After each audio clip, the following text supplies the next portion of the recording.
My name is Erin McNulty, and I am an Irish-Sicilian Jewish student at Columbia University. Prior to my time at Columbia, I was a full-time figure skater training around the United States by the age of 15. My name is Mendy Hecht, and I am an American-Israeli Jewish student at Columbia University. Prior to my time at Columbia, I served in the IDF for 3 years. Erin and I are both on the pre-medical...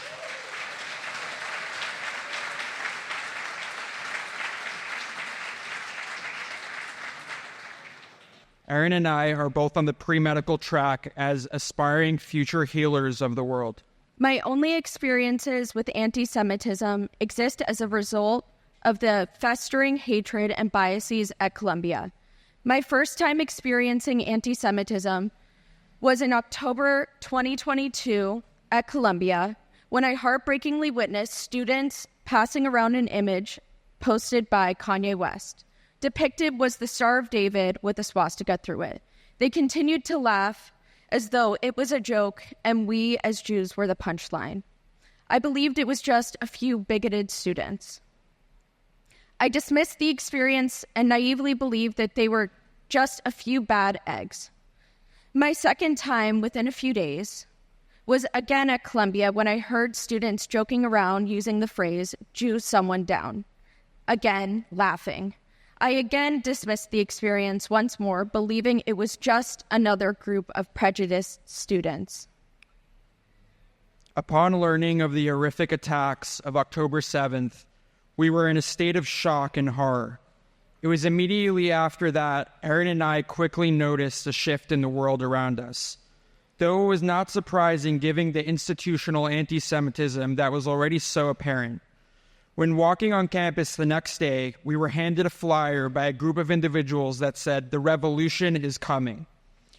This experience made it clear that our lives would be forever changed.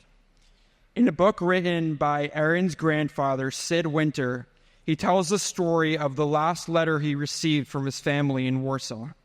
He called the letter my own personal Kristallnacht, as it had shattered and disturbed the solitude and peace in my young life and awakened an awareness in myself which I carry with me to this very day. October 7th was our night of broken glass. It continues to take a piece from us that we will never again get back. Mendy and I met at the first day of orientation and have been together ever since.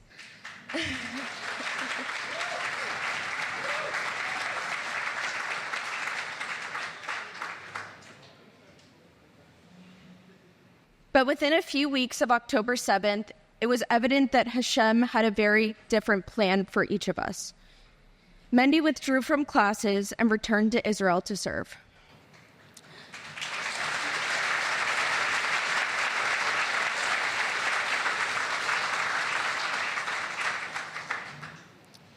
My heart broke not knowing if my partner and best friend would return home. I too withdrew from classes, but for a different reason. The education and life of Jewish students continued to be put second to those who chanted for our death. I had no choice but to withdraw from 2 classes, and my third was moved to Zoom after the educational environment remained unsafe despite my consistent plea for intervention from university administrators.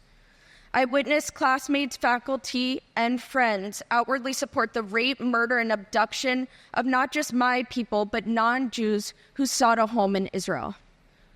Openly hating and harassing Jews was the new normal. Transitioning from Columbia to returning to Israel to engage in warfare felt surreal. Having been discharged from my service a year and a half earlier, the notion of returning to combat after the deadliest assault on Jews since the Holocaust was beyond anything I could have anticipated. Despite the heart-wrenching separation from my partner and family, I knew that it was a duty Hashem put in front of me. I had to protect innocent civilians from the truest form of anti-Semitism. Upon my return, I returned with my reserve unit stationed at the Lebanon border. There, my unit and I camped under the open sky in tents, all while rockets from the terrorist organization Hezbollah were hurtling toward us. Since October 7th, masses of Jews around the world have sought connection and community through Judaism. Together, we have continued to mourn not just the loss of war, but also ways that our lives have changed. As Jewish students, we have continued to fight for equal treatment and opportunity. As Jews, we are united. I am you, and you are me.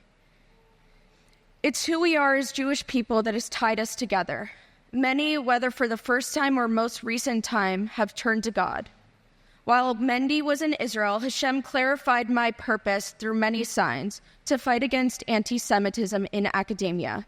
I am one of 5 named plaintiffs represented by Mark Kasowitz suing Columbia for their failure to protect me from discrimination and harassment.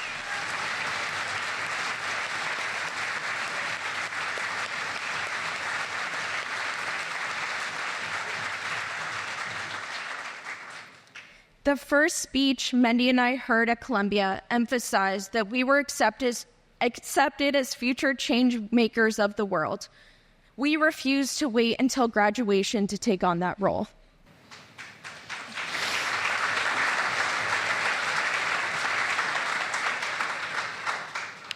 In times of turmoil, the Jewish people have always turned to Hashem in our truest, most vulnerable form. This is where many of us find comfort, trust, and purpose. We turn not only to our Jewish communities, but to our faith and trust in Hashem and our Judaism. True, these are dark and shocking times, but our people have endured this before, generation after generation. Amidst the hurt, our people have always celebrated our Judaism, embraced the richness of our traditions, and held our heads high. Our faith gives us purpose and hope. Thousands of miles away from one another, we continue to make Hashem and our Judaism a priority. More than ever, Shabbos became a time to fully put faith in God, trusting we would both make it to the next night to talk. Shabbos and the mitzvot we embrace in our daily lives became ways to show Hashem that we understood our roles as Jews in this world and that we trusted the purpose He had given us. In December, I returned to New York, healthy and whole. Unfortunately, some of the heroes that I served with in my service fell in Gaza. Shauli Gringlick and Shai Shamries were 2 commanders in Gdud 931 of the Nachal Brigade. Their service and so many others have made it possible for Jews in Israel and outside of it to live as we are, unapologetically Jewish.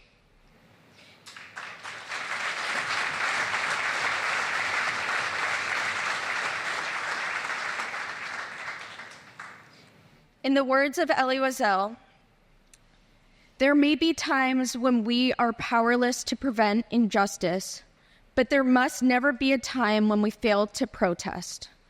When the world tries to diminish us, we must stand tall. Tonight, I am just one Jew among many who know the weight, pain, and devastation of anti-Semitism. For every story I have, I know that you all have thousands.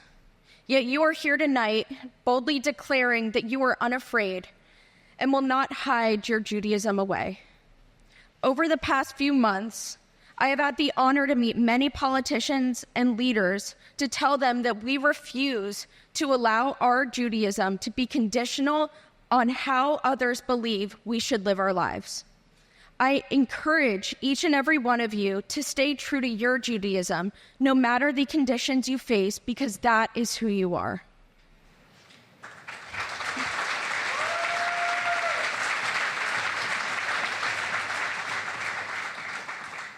Over the past few months, we have seen Jews from all over the world come together in unity. At Columbia, we Jewish students have found unity through celebrating our traditions, embracing our heritage, and carrying the flag of our Jewish identity high.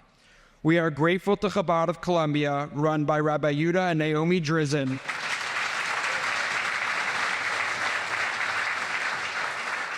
for giving us a space to reconnect to that unity. Since October 7th, their Shabbat dinners have expanded from filling 1 or 2 floors to 4 full floors packed with students.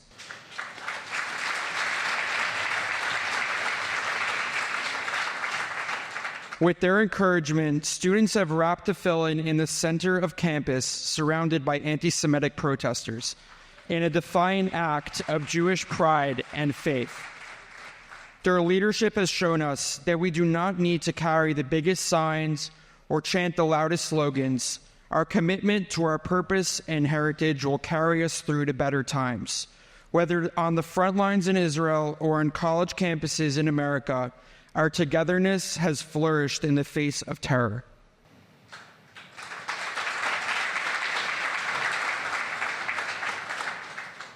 For thousands of years, in the face of persecution, we, as Jewish brothers and sisters, have found community and faith in our unity.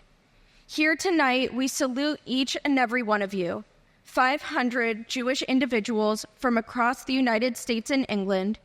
You came together in unity for Shabbat to connect with our shared heritage, embrace our Jewish identity, and celebrate the joy of being Jewish together. You encourage us. You inspire us. You give us the confidence to carry the flag of Jewish pride on campus and carry it high.